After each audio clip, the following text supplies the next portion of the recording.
strokes. Holding water, so much you will know about dolphin kicks, flip turns, dives, and how to find an awesome coach. Hosted by Bryan, Welter, and Tyler Kerns. Holding water is where competitive swimming is learned.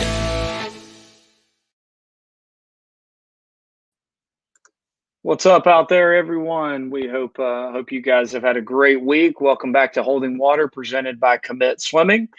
I want to welcome all of you guys to the show for another round of age group swimming conversation. Got my good buddy Bryan Welter here from Lakeside Aquatic Club. Bryan, you're not in Texas right now. Where you at, man? I am in a park at a church in Jacksonville, Florida, and I just got off the water catching some redfish. So Nice. It's been a tough weekend for me. That sounds awful, man. Poor guy. Yeah, just reeled in about 20 redfish in the last 4 hours. So stopped on the way to do the show, but looking forward to the show. Ought to be a good one.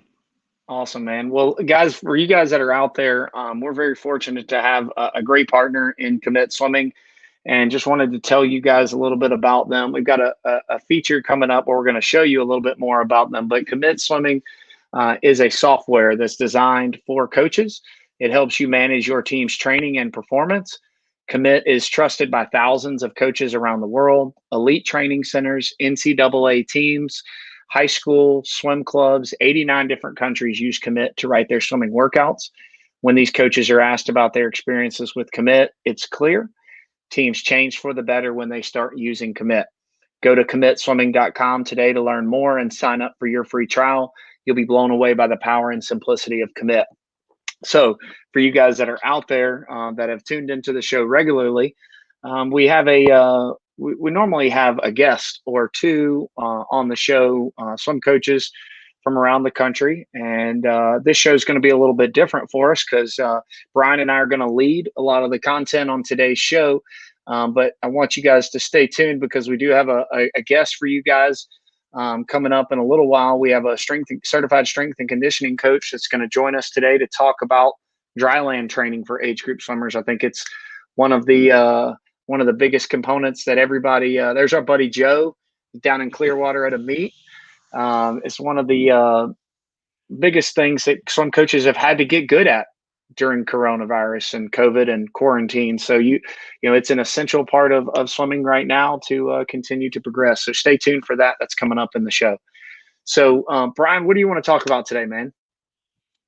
Well, I want to start off talking about kind of how we set up our Christmas training cycles and how we do things for the Christmas training. And then I kind of want to talk about a little bit how we branch that into what we're doing in our regular seasons and how we set up our seasons looking forward with age group kids.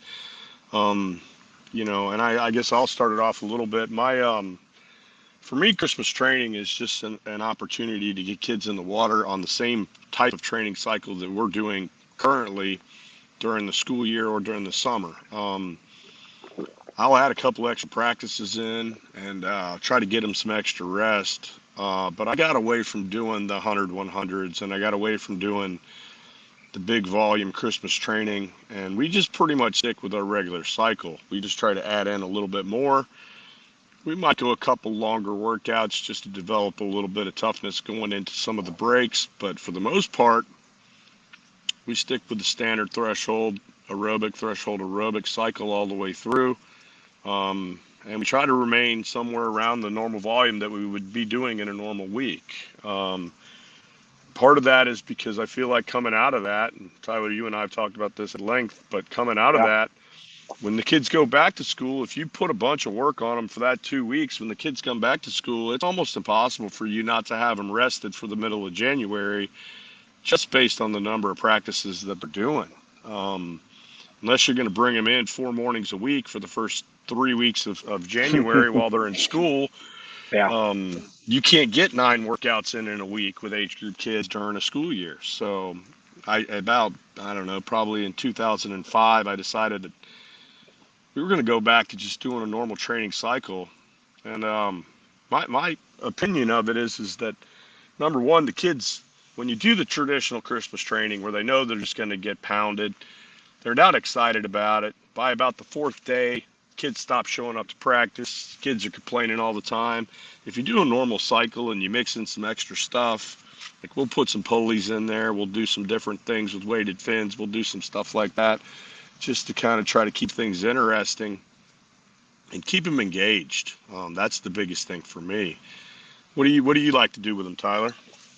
Yeah, before I get into that real quick, it's posted here on our thing. Coaches, if you guys do something special during holiday training, you want to throw it in the comments, you can click on Bryan or I's face and throw in a comment. If you guys are on Facebook, we're not necessarily going to see those immediately live, but we'd love for you guys to throw that stuff in there, and we'll try to get to them and comment on them.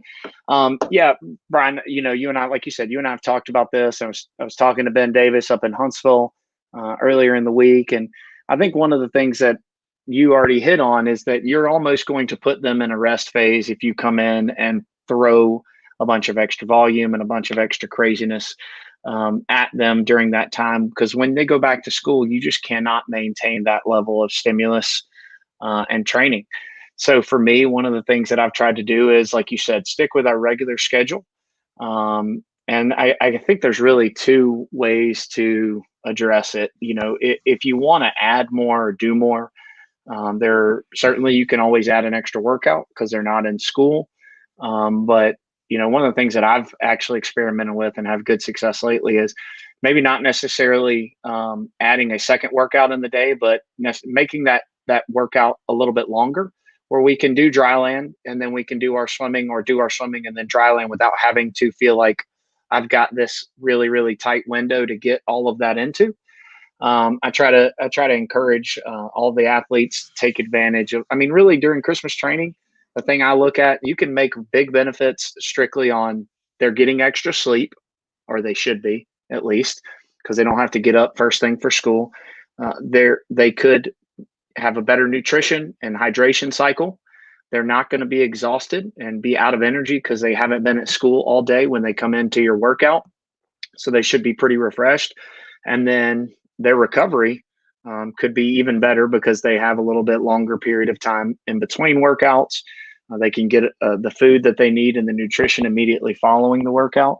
So, I do try to really do a good job with driving the workouts towards, like you said, they're more threshold aerobic during this time. We're going to really try to stick with that pattern, but also just make sure that we understand that the effects it's going to have on our champ season. I don't want to be Coach January.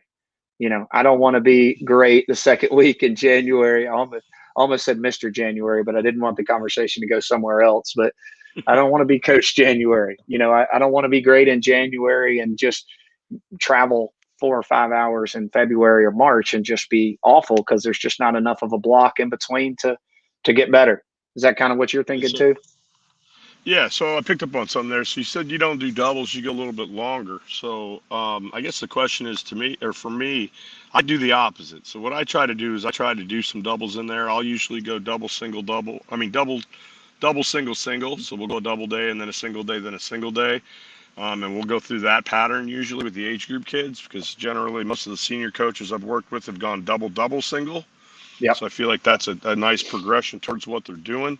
And then the other reason I like to do some doubles is I think it's good for them to get used to it, but I also think it gives me an opportunity to come in. Like if we come in Monday morning of Christmas training, we'll come in and we'll go a hard aerobic workout that morning. That afternoon, we'll come in, we'll go pulleys, we'll go kicking with weighted fins, we'll go some of the gimmicky stuff that I think is effective, but that the kids get excited about. And I think that drives them to come to that second practice.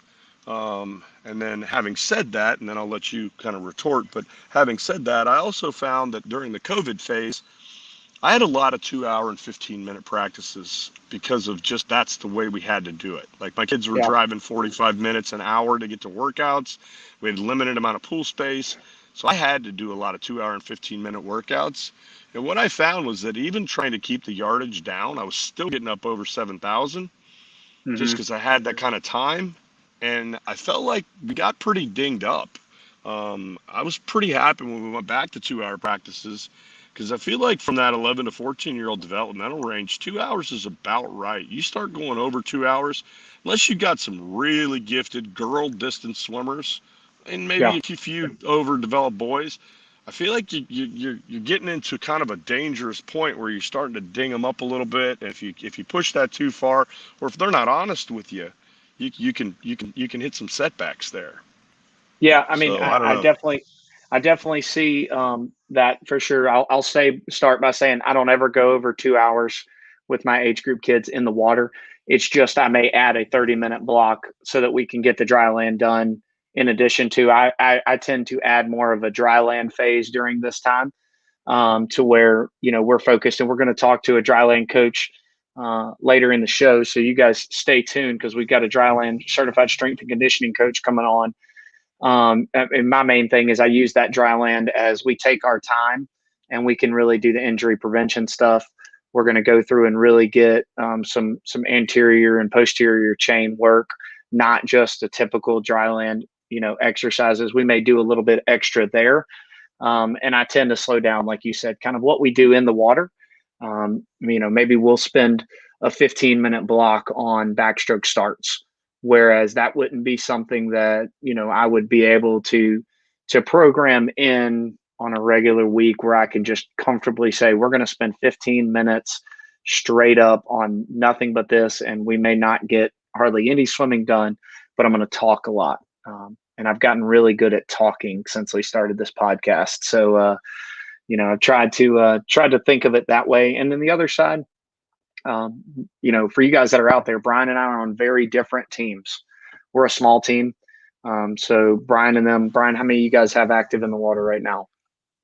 I think about 850, 900 total between the Yeah. three sites. At my site, we've got about 400, I believe, a little over 400 probably. So my age group site that I'm running right now has between 60 and 80 kids. We're not a massive group. We've got about 120 between our age group and senior group in the water during this time.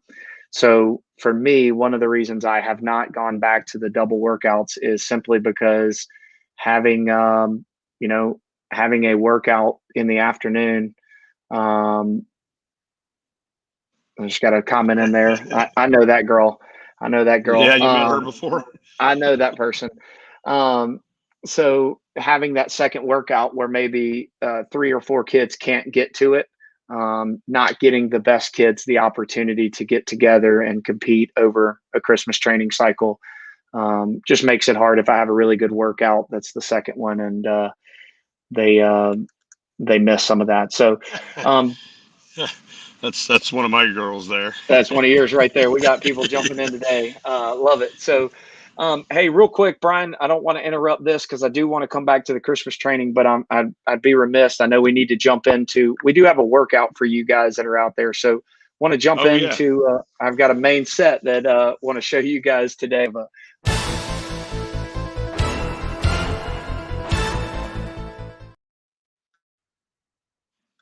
All right, so you guys are actually getting a little bit extra in today's show. Typically, you see a printed workout. You see the module, the final result. You're going to see the print copy that you can print at the end. But today, we thought it would be great to show you guys what it looks like on the back end of Commit Swimming. So this is the Commit Swimming content management system. So in here, it looks a lot like Tyler, open up that stat box up there. Click on that. Yeah, absolutely.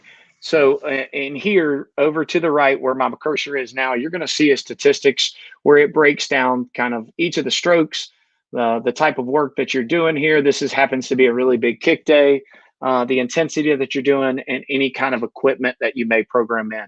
So in Commit Swimming, you'll have the opportunity to define your strokes that you want to do with a code that automatically references that stroke. You can define the type of work, whether it be kick, drill, swim, whatever you want to set. You can design the type of intensity that you. That stuff's already set up. The kick, drill, swim, and the strokes are already set up, and then you can come in and add anything you want to do. Anything you do different. You can rename your energy systems. You can change a lot of that stuff around. Like I do weighted fins, I do pulleys. I've added both of those things in there, so it classifies those for me. But yeah, some of the basics are there, and it allows you to expand upon it however you want to expand upon it. But anyway, sorry to interrupt. Go ahead, Tyler. No, you're good. Absolutely, no problem. So on top of that, you can shrink that. You can make it larger. It tells you total volume, amount of time. It tracks that, and it does it in real time. So as you're writing the workout, we happen to start practice with a 10-minute pre-swim warm up. That's just a little activation that we work on, and then we go into a swim. You can write it in brackets very simply. If I wanted to change it and we wanted to do this 2 times, you can see over here to the right, it's going to drop that up. But we're not going to do that. So it is in real time. It edits what you are typing as you type it. In down here in the bottom, to give you a little description of everything. So for this practice, we're going to do Actually, 850s. real quick, Yeah. Tyler, real quick.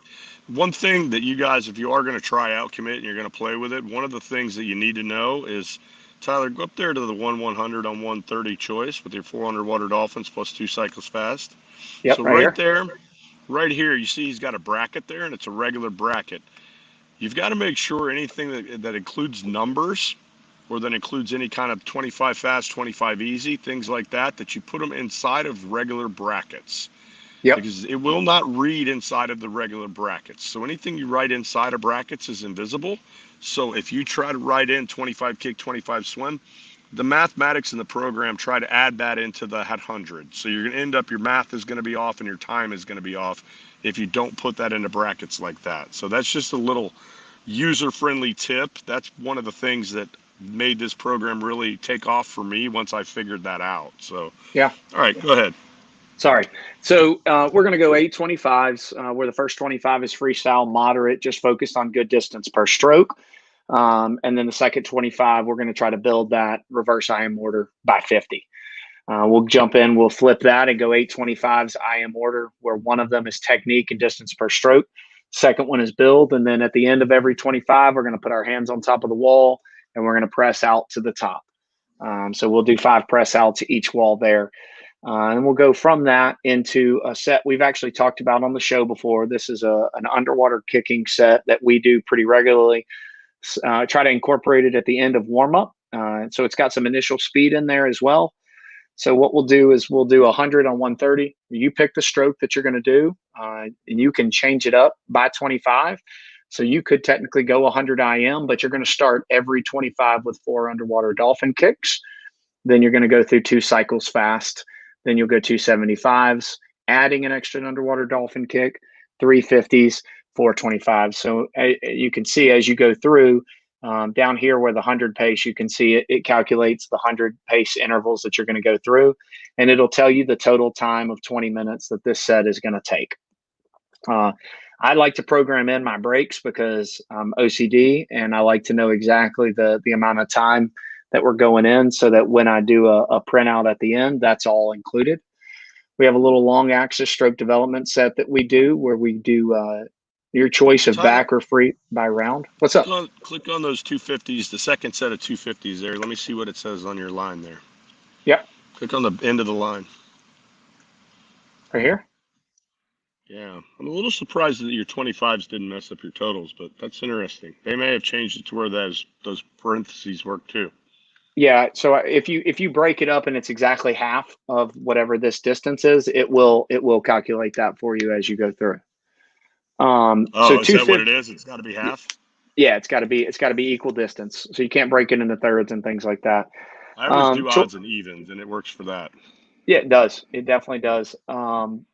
So for this set, if you're doing freestyle, you're going to use a snorkel. You're going to go 3 times through of 250s body position kick.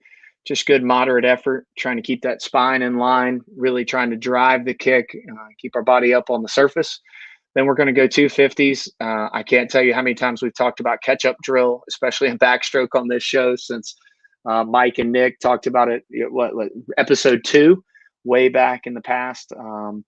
And then we build the second 25, and then we go 350s, where we're doing a 25 perfect technique and then a 25 race. Swim a 50 easy in between. Not anything hard, just really trying to do some good focused swimming, where we really work on that front quadrant of the stroke. Everything that we're trying to do there is front quadrant driven. Then we'll take another little break before we jump into our main set. I'll explain this main set, and because it says coach's choice right here, I try to make sure that I'm trying to select for them the things that at this point in the season we're trying to focus on, so we don't have a random 50 of craziness. Well, but because it's going to take a little bit longer to give everybody what stroke they're doing here from the coach's choice, we start with 425s, accelerating your effort 1 to 4. People call that descend. I do as well sometimes, but for this one, we said accelerate because I really wanted them to think about trying to get themselves ready to go. Then we'll do 10 rounds of a little bit of threshold. Is that B there? Is that your B interval? Yeah, so the B interval will go, So if you can do it two different ways. You can do it where you 125 and yeah, put in you can, 140. It'll calculate them both down there. Yep. Press So like and then for put what 140. Bryan 7 is he's saying right here, if I do this, it'll put them both in there. Yeah, so it'll that calculate it down at the bottom. So they can both go in here. So I could add that 1 minute interval there, and it'll calculate all of that time again in real time here on that. So I've got my kids trained. They know that first interval, second interval, third interval. That's the way we do it. So yeah. I was confused by your B there. No worries. And if you guys are out there and you do like a sprint, a middle distance, like we saw that that Randy Reese did a couple weeks ago, you can use those and hashtag in specific groups. But you've got to set those. You've got to click those groups on the front end. So just it's a good threshold set that we've done for a number of years, where you're doing 100 free and then a 50 stroke 10 times through. So it's 1500, takes 22.5 minutes straight through. It's a great set, improve total fitness. And I think it really does a good job of helping your guys finish hundreds and 200s of stroke at the end of a tough race. When we finished up with a kick set, and this one's hard to follow because it's long, but basic pattern is 1-1-1, 1-1-2, 1-1-3, 1-1-4, 1-1-5, where the intervals drop. It's all kick. So at the end, you got to get up and go 550s kick on the end. Total set. You can mix it up. I know when Phelps actually did this kick set, he did it all hundreds. So it's 25 100s, but we're doing 50s. So it's right at 1250 total time here. For my kids listening, that's going in your practice tomorrow. Hey, all right, I'll send that to you. It's a great kick set where they can build all the way through. It's a predictable pattern for them. And what we do is we take it up from 25s to 50s to 75s to 100s, and we kind of build that up that way. It's a great way to build some leg dominance. You can incorporate your attendance into the practice, and then you can finish. For me, we have a holiday practice schedule that's different. So just for the notes section. So when I want to go and I print this, I can include the notes. I can include the running metrics that are showing up here, and then it'll give me a copy of that workout, with all of those metrics. It's not going to pop up on the screen right now because I'm showing a specific screen, but that's just an idea of what the commit background looks like. So if we can pull down out of that, we'll get back into. I put my dad jokes in the notes section.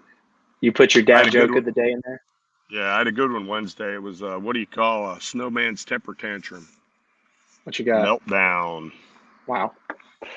Hey, Bryan, for those of you who don't know, Bryan is a huge dad joke guy. He tells them every day to his kids. And so I know it's an important part of your session there. It is. For those swimmers listening, that's going in my workout tomorrow. Uh-oh. Is that one of yours, Bryan? That is not one of mine. All right. Well, it sounds like we may have a couple people doing a little kick set tomorrow. Stealing your workout. You feel flattered. That's all right.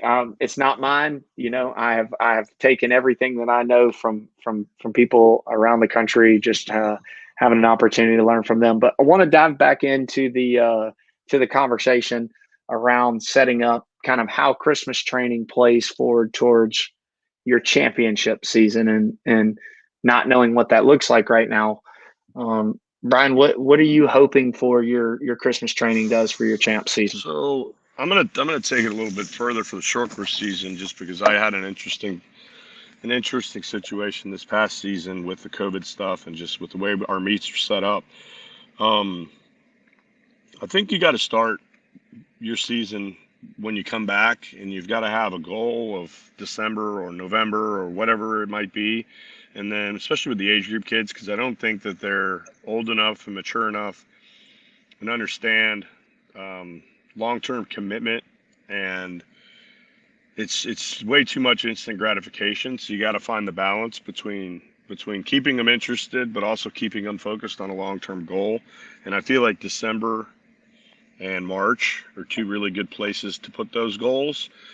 And then I think you got to go back and you got to look at where you want to be in November, where you want to be in October, where you want to be in September, where you want to be in January, where you want to be in February. And you got to find meets that fit that platform for where it is you want to be.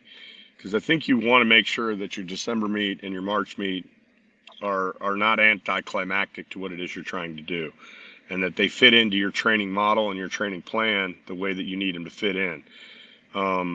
So I think you've got to be kind of careful. You know, I don't like prelim final meets in November. I don't like prelim final meets in January. I just think that if we're going to focus on December and March, we need to focus on December and March. And I think it's too hard for age group kids not to get distracted by prelims finals if you're doing it 3 or 4 weeks out of their championship meet. And I experienced that this past season. I did not take my kids to a prelims finals meet in November, and I felt like it was a tough decision at the time. I got some blowback from it, but I felt like it really helped us out in our championship meet a week or 2 weeks ago. We came in the meet, we were focused on that meet. We came back to work after our November meet, and we were ready to go. We weren't still on a high from what we were doing.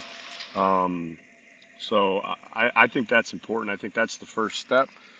And then I think with the Christmas training, I think when you set it up that way, you come out of that December meet, you can maybe give them a little bit of a breather like I did this week, and then you can get back on them. And they're usually pretty reinvested, and they're able to come back with a little bit of fire rather than just grinding right on through. And you can use this Christmas training block as kind of your first piece of work going into that March season. So, but I think it's important to keep the kids focused on what they're trying to do. Anybody who knows me knows I'm not a big no suits, yes suits, no suits, yes suits. I don't like to let kids wear suits during the season if I don't have to. If they need to make cuts or they need to make qualifying times, then I'll let them put them on to try to put them on, but we're not going to rest. But I think that's another tool that you have as a coach to be able to keep the focus on what's going on at the end. Because, everybody knows the magic suit is the most important thing in the world in a 12-year-old kid's mind. So that's kind of the way I look at it, Tyler. I don't know. What are your thoughts? What do you got on that? Yeah, so I mean, for the hard thing with, I think, June, November, January, wherever those meets that sometimes fall where they're prelim finals, where coaches kind of get caught up going in and we swim really fast because the kids have been focused. Usually that especially for a smaller team, that may have been the first meet that you've gone to all fall at a pool where you have an opportunity to go fast. It's not at your home pool where there's actually some competition. But I think the other side of it too is age group kids. I think it's really important to understand, they can go fast multiple times in a season. They're not like senior kids. So I tend to play a little bit less impact on we're going to this meet and in November and we may be fast, but really December is the focus because, for me, the way I try to run everything within my season, we're really trying to focus on LSC champs at the end of the year. So everything's designed around whatever that LSC champs meet is for us. If we have kids, and I know you love age group sectionals from your time in Southeastern swimming, but if we have kids that qualify for that wasn't my decision. That wasn't my decision. I don't hate that meet. I like any meet that's got good competition, but I had a boss who was pretty adamantly opposed to it. Well, you and I had a good buddy in Tim Conley who was up in South Carolina who used to do an amazing job at YSSC. He always had kids swimming really fast. And Tim and I talked every time we went to sectionals. Their LSC meet wasn't the main focus for them because they knew they were big enough and talented enough to go in there and kind of I don't want to say walk through that meet, but they were good enough to go through and race that meet without it being the primary focus. And then they came to age group sectionals, and man, they blew it out of the water every year. They were fantastic. So, I mean, for me, I think the conversation is making sure what we're doing in practices and what we're doing in our in-season meets for our age group kids is about practicing race strategies that are going to pay off when it's really, really the time of the year when we want to be really fast. So, and that was what I was going to ask you. We've got hopefully we've got a lot of coaches out there that are watching, and if they are, anything that you can give a coach, like what are you focused on? Let's say a 200 of a stroke. If you're trying to teach a kid a great 200 backstroke at the end of the year, what are some things you talk about during the season in developing that 200 racing strategy during the year so that end of the year it's really, really strong? I think probably early on in the season, we talk about we talk a little bit about what our goal times are, but we don't talk a lot about it. I don't spend a lot of time on that kind of stuff early on. We talk a lot about front end speed and easy speed.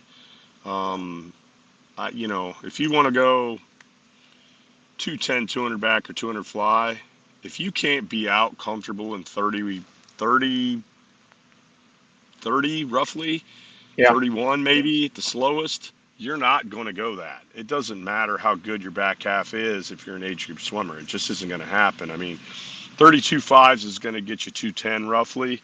So you have to have enough speed to be able to go out pretty comfortable and then be able to take those extra, 1.2 tenths that you get off the start and carry that pace through the rest of the race. And the third 50 is inevitably going to be a little bit slow, most likely.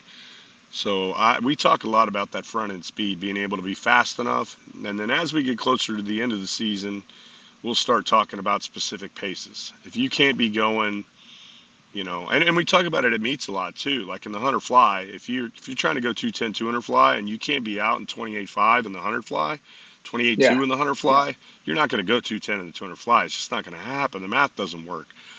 So we talk a lot about stuff like that. If you 400 IM, if you go out in the 100 fly and you go out in 106, you're not going to go 210 in the 200 fly. It's not going to happen. Yeah. You've got to be able to go out in 103 if you're going to try to go 210. I mean, and even 103 is a little bit of a stretch, depending on who the kid is in the 200 fly. 200 backstroke, it's a little more feasible. So we talk a lot about that. We spend a lot of time talking about not talking about stroke counts, but I emphasize a lot of stroke count versus time. Something I got from Paul Yetter. Paul Yetter's obsessed with stroke count versus time. That is his entire training model and philosophy, and I've stolen a ton of stuff from him when it comes to that stuff. And then Jeremy Lin is another guy who talks about stroke count and time, and they're both guys that are just crushing it on the national level. So I've stolen a lot from them. So that's kind of the things we emphasize.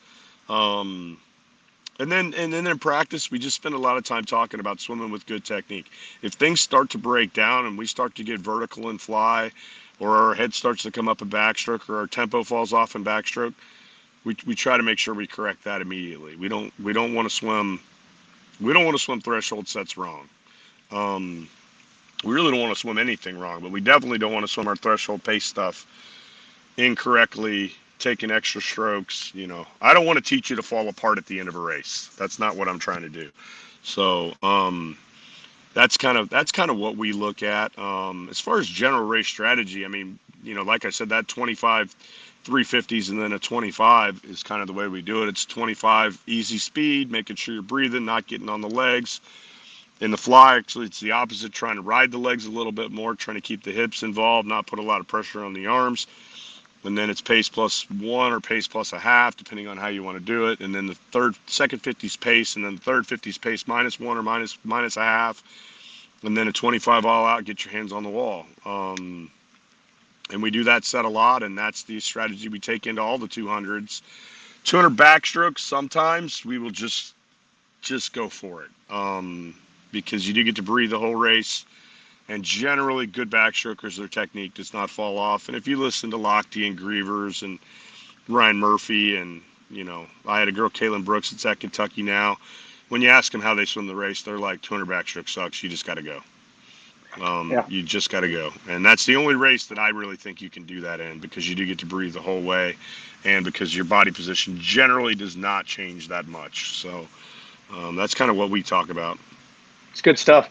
Good. Hey, for you guys out there, we're going to have a certified strength and conditioning coach with us in just a few minutes to talk a little bit about age group Dryland. Before we do that, I want to remind you guys, Holding Water is sponsored by Commit Swimming. Commit Swimming is a simple, powerful workout management software. It is the most simple and most powerful workout content on the market today. It's designed specifically for us, for swim coaches. Go to, well, I can't say words. Words are hard today. Good gracious. Go to commitswimming.com to start your free trial today. With Commit, you'll be more organized and see your team improve faster than ever before. I have loved it, Bryan. I know we've talked about it ad nauseum, off the show, but also on the show, the benefits of Commit and what it's done for you. I know you've been using it for a little while. You wanna tell everybody just a little bit more? Yeah, I've been using it for about 3 years. The number of things that are great about it are just too hard to mention. We have a pretty large team, so it allows us to share workouts a lot. Allows site to site to see what everybody else is doing. Kind of compare some stuff and do some things. It's easy. Hey, I'll shoot Sokovich or Andrew Marsh a text and say, hey man, check out the workout we did tonight. It was really, really good. I really like that set. Give it a try, and we'll compare our groups. I think that part of it's been awesome. I think for younger coaches, it gives them a chance to see workouts. And like in my case right now, I've been on vacation for 4 days, and I had 2 practices, and I wrote the first one, and then the second one, I went in and said, hey, you guys have been working with me a long time. You know what I need to do. You can go in, you can look at my Commit workouts, and you can see what we're doing.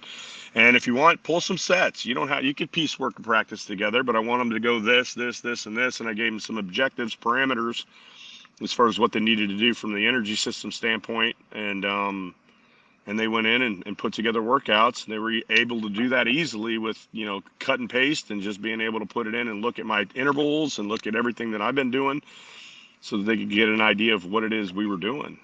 So from that standpoint, it's great as well. I love it. For example, I told my boss during the COVID thing starting, and we didn't know what was going to happen. I told him when we got back that if the team wasn't going to pay for it anymore, that I was going to pay for it out of pocket, because I wasn't going to give it up.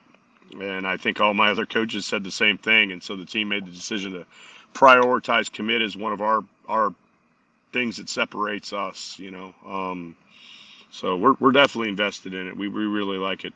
One thing I was going to toss in real quick that I feel like I kind of left out on the 200s, Sienna, who was on here earlier in the comments, we struggled with the 200 breaststroke. She's a very talented breaststroker. We struggled with the 200 breaststroke a lot, and I talked to Jeremy up at NCAP, and one of the things that he talked about was being able to swim the first 50 at the stroke count you want, at the pace you want, relaxed. And you have to learn to relax the first 50, especially, or at least the first 4 strokes of the 200 breaststroke. And now that I've become aware of that, and we got Sienna to go pretty fast, she was 2:38 as a 12-year-old. We were pretty happy with that swim, made winter juniors as a 12-year-old. But the biggest thing was, we didn't put it together till the very last time she had the chance to swim it. And we spent about 7 weeks working on the first 50 of the 200. Yep. Literally diving in, taking 17 strokes, trying to go 38 seconds. That was the entire goal. We did it on a regular basis. We got to tags, the morning swim. She overswam the first 25, went 2:42. Finally got her relaxed enough to where she got in and swam the race the right way. She swam about 8 strokes, and I looked at Dave Thomas, who was at USA Swimming at the time, and I said, this is going to be real good, because she had stretched it out and finally figured out how to swim the race. And I think the 200 breaststroke is a really, really hard race for age group kids, especially little kids, because they want to get in and they want to go. They're scared they're going to be too slow in the beginning. They're scared they're going to be too slow in the beginning, and they don't understand the amount of lactic acid they are going to build up because they don't see it in other races. And that's just such a weird race. So I'll just throw that out there, take it or leave it. You guys, Yeah. so I'm sure. Bryan, were you guys, I know we're going to get to the Dryland component in just a minute, but were you guys paying a ton of attention to, I know this is something that Bob Bowman used to talk a lot about on 200 fly and 200 breaststroke, those short axis strokes, kind of stroke count plus 20, or stroke count plus 20, plus 10, 20 for breaststroke and 10 for, for the butterfly. So if you took 13 stroke or you took 18 strokes being 28 going out, is that something, or for you guys 17 and 38? I don't necessarily do that. I know Paul, that's Paul. Paul does, he has 20 and 30 and 19 and 29. And yeah, he's got all these formulas for all the different strokes and everything. And he's explained it to me a number of times. And it hasn't really stuck yet with me. I'm not saying it won't, it probably will someday, but, now with the kids we've got, we try to spend more time kind of identifying how many strokes we want to take and what pace we want to be on while we're taking them. And then we just try to do that, especially with the breaststroke. With Sienna, it was very specific because we were trying to go for a specific goal, and we were trying to figure out, we were hoping to chase some trial cuts. So we were trying to get down in that 236, 238 range last summer. Not last summer, 2 summers ago, but then obviously everything happened. So, and for those of you guys who are out there, those plus 10 and plus 20s, I was just referring to, those are long course. That's for long course swimming. That's not a short course set. Obviously, with the amount of underwaters that are going to happen in short course, those stroke counts aren't going to be the same. So those will be a little bit different for those of you guys. So didn't want to confuse anybody with that. All right, Bryan, you ready to get into some Dryland conversation? Yeah, man, I'm all for it. All right. Well, we're going to bring on our guest today. His name is Justin Smith. Justin is with Strive Sports Performance down in Central Florida, and he is a certified strength and conditioning coach. I know that during all of the COVID quarantine and everything, there were a massive effort for teams around the country to invest in Dryland. Whether it be over Zoom and Team Drylands or some kind of component where they programmed stuff for their kids. So, Justin, thank you for joining us today. Yeah, no problem. Thanks for having me. Happy to. Welcome aboard. So, Justin, we wanted to talk for me with Dryland for age group kids, and even as they get older, into like primary injury prevention, mobility, power, rhythm, reaction, all that stuff is in there. Those all just equal up the old mentality of build the better athlete, and you'll have the better swimmer down the road. But kind of tell me what your philosophy is on training young people in strength and conditioning. So that's part of it, but our goal as swim coaches and strength and conditioning coaches when we're working with youth athletes is to just create the biggest and best foundation that we can. Obviously we want them to swim well, we want them to stay in the sport, and we want them to keep improving. But our goal is to create a base of movement foundation and competency, and getting really good at the basics.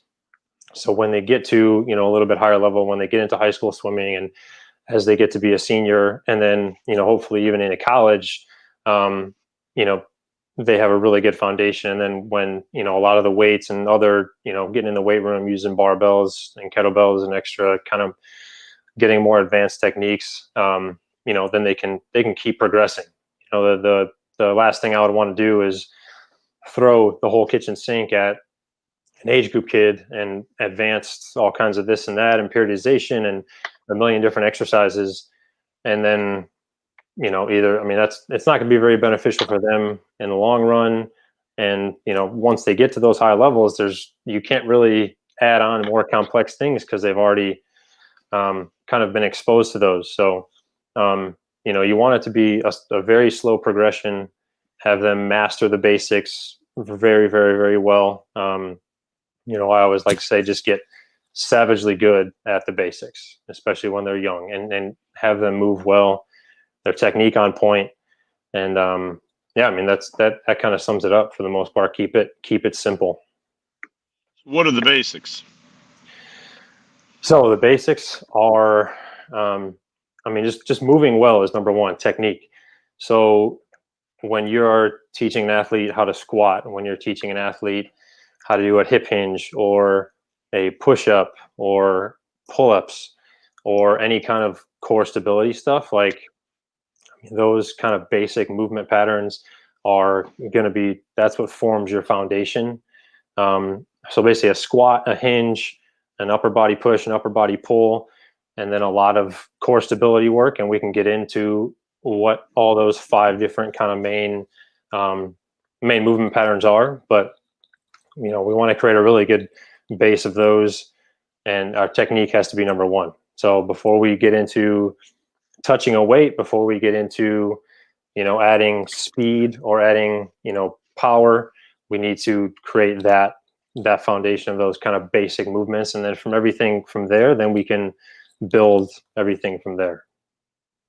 So maybe I oversimplify it in my world, but I look at it, and one of the things I always talk about with kids is developing strength to body weight ratio and a lot of range of motion. So depending on what the range of motion is, but you've got to develop strength to body weight ratio when doing that stuff. And that's kind of the way that in my Neanderthal world, that's the way I look at it as a swimming coach. Is that fair? Am I missing something there, or am I on the right track? I'm just not as smart as you. Yeah, no, you're you're spot on. I mean, that's all it is. Like I said, kids shouldn't be touching weights, until, and it's not really an age thing. It's more a maturity thing and a technique thing, and being able to, exactly what you said, master and control your body weight through a range of motion in space, with control and with stability. And then you can, progress to other things. But yeah, you probably summed it up better than I did. Yeah, I know that, Bryan. I don't know if he still has it, but Eddie Reese used to have basically a test that you could not get on weights at the University of Texas until you could do really basically those 5 things, until you could demonstrate a certain number of pull-ups, until you could demonstrate a certain number of sit-ups in a minute, a certain number of push-ups in a minute, those kind of things. I'm not sure if they still utilize a system like that as kind of just you can't get in until you do this, right? Is that something like for you guys, Bryan? Are you replicating that process that way? Or are you doing, what are you doing for Dryland stuff? Right now, our Dryland is in limbo. We have a very limited amount of space. So you need to call Strive Sports then and get Justin to start writing you some workouts, right? We have a very limited amount of space to do Dryland as a group. Because of my coaching schedule, I can't really supervise it. We don't have a Dryland coach as of right now. We have had one in the past, and when we had one in the past, we did a lot of the body weight exercises. I mean, that's what I wanted the kids to do. I had one guy that was really good, did a really good job of doing that. I had one guy that was a little bit overly enthusiastic, like Justin was talking about, who wanted everything right now, and he struggled with keeping it real basic to understand the basic movements. He wanted to keep building and building and building, and he was building too fast. And quite honestly, I think the biggest thing too, and I think just as a swimming coach who's had a number of Dryland coaches that we employ to run our Dryland, the biggest complaint that I've had is that I have to go tell them, back off. I need them to be able to swim. Like, I can't have them banged up from Dryland every single day to where they can't move, because that's not helping me. It might, if we back off enough, then we might be okay at the end. But this is a swimming team, number one. And if my kids are struggling in the pool, we got to do something different. We got to be able to manage that. And I think that's a tough line. I mean, Justin, what do you see there, and how do you approach that with what it is you're doing? Yeah, you guys coach swimmers that lift or do strength training, strength and conditioning out of the pool. You don't have, lifters that swim. I mean, the number one priority has to be their work in the pool. I mean, that's number one. Yeah, I totally agree. I mean, you can't crush them what you be doing out of the pool should complement and almost be doing, some of the kind of reverse movement patterns that you're doing in the pool, right? So much of what we do in the pool is, you're doing a lot of what you're doing, when you're doing fly, freestyle, breaststroke, you see all the posture swimmers were rounded over, when they're on their phones, when they're in school, when they're playing video games, like it just makes that posture worse, right? I think that's huge. Yeah. On their phones, man. That swimmer, that neck. And the computer at school. Yeah, in front of absolutely. your laptop. Yeah, so we need to be there. Their hip flexors. You guys use the hip flexors a ton in the pool, right? We need to do things in the warm up and in the workouts. I mean, basically, it should be something every day, whether it's like a 10-minute warm up before you guys get in the water, or it's part of the actual Dryland specific workouts that help to kind of balance those things out. So it needs to be, stretching your hip flexors, stretching your pecs and your lats. All right. We use our, pecs get short and tight when you're in this position. Our lats, we use them a lot when we swim. That counteracts, that internally rotates our shoulders. So we need to be doing stretching for hip flexors, lats, pecs, and we need to be doing a lot of stuff for the backside. So the upper back, the posterior part of the shoulder, the glutes, the hamstrings. I mean, that stuff should be, a main focus, and you should be probably doing some kind of that stuff every day, not to crush them, right? Just to get them ready to swim for that day, and also to counteract some of those bad positions and just some of the postures that they just naturally are in because they're sports. Yeah, I think Bryan, let me jump on this real quick. Best threw a comment in there about flexibility in addition to strength training. And Justin, you can probably hit on this. I think this is a great question, because where it's going to lead me is one of the places I wanted to go with this is, just because we're doing strength training doesn't mean we're trying to be bulky, and doesn't mean you're going to get too heavy to swim. And talk about kind of how you design that you already did a little bit with the anterior chain work, and how you incorporate the flexibility movements into maybe a strength training program. Sure. So we need to look at, what the goal of the session is. And, we always start with a good dynamic warm up, even if the main Dryland session comes after your work in the water. I always program in, maybe it's 5 minutes of some kind of mobility work for the hips, hip flexors, some kind of activation work for the glutes and the upper back. That's always part of, the start of the training session. And then during the training session, we need to be going through full range of motion strength training exercises. One of the best ways to improve your range of motion and your flexibility is actually going through a full range of motion when you're doing, split squats, pull-ups, push-ups, all these things. If you see a swimmer, doing squats and they're only going halfway down, or at the bottom of a pull-up, right, they're not getting full extension out of their elbows and their shoulder joint. That's just going to exacerbate the program even more. And then I also like to kind of program what we call filler exercises into the actual workout. So say I have a superset and it's a lower body push. So say it's like a body weight squat, and then it's an upper body pull. So say it's a band row or a TRX horizontal row or a pull up. Their quote unquote rest will be a kind of a third exercise or a third mobility exercise. That could be a hip flexor stretch or a quad stretch or some kind of light upper back movement, where it kind of allows them to get some more rest from those two main exercises in the superset. But we're not just having them sitting around, 30 seconds or a minute waiting to get back to the two main exercises. So it has them kind of constantly moving, but we're building in mobility and flexibility work into the actual workout. It's just, obviously we all know that we only have a limited amount of time training. We don't want to spend all day, we don't want to have an hour 2-hour dry land session, it should be to the point, get in, be efficient as possible, and then, you know, get on with our work in the water. So that leads me to my next question. So you would, if you were to set it up ideally the way that you wanted to do it, you'd do the dry land at the beginning of the session, and then do the swimming, get in and do the swimming from that point forward. Would you alternate that based on what we were doing in the water those days, or, Yep. you know, how would you look at Yeah, that? Because I struggle with that.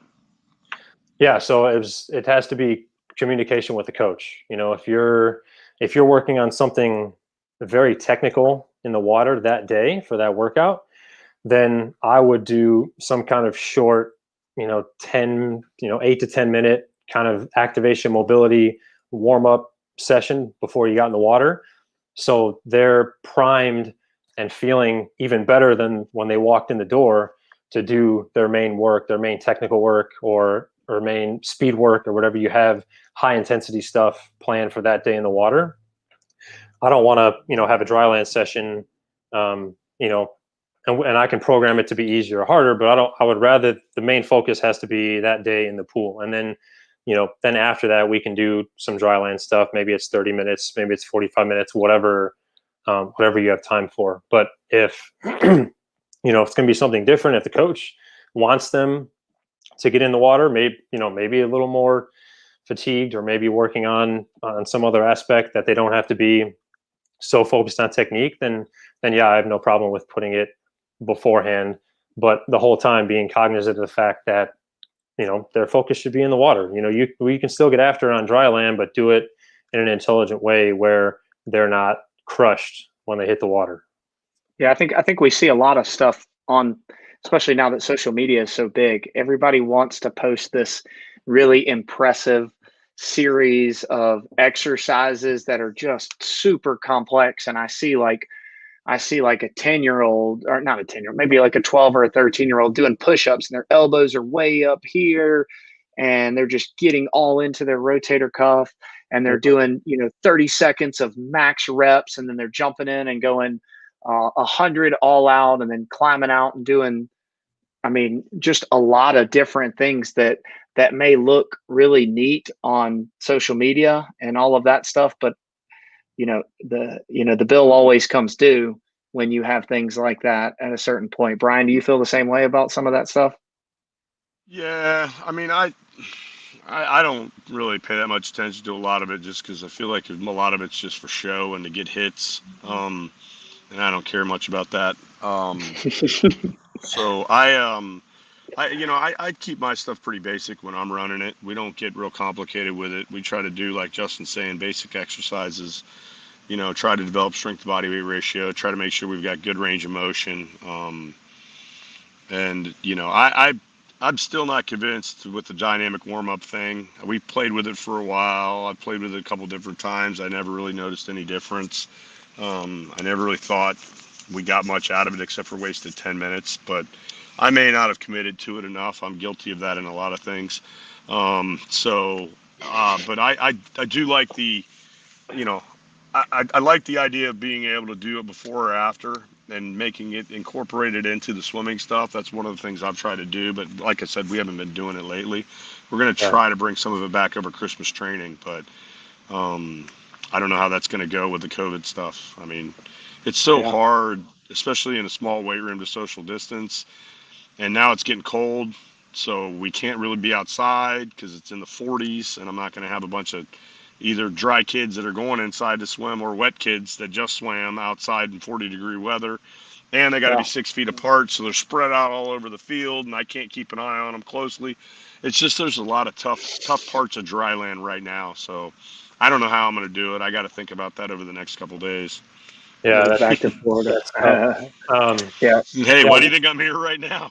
Justin's in Central Florida. It's warm for him, I'm sure. Yeah, it's nice here right now. And another thing, I think, kind of like Bryan, like you said, like the one coach that you had with us that was kind of over enthusiastic. Like, you guys do so much, energy system development work in the water, and so much high intensity stuff in the water.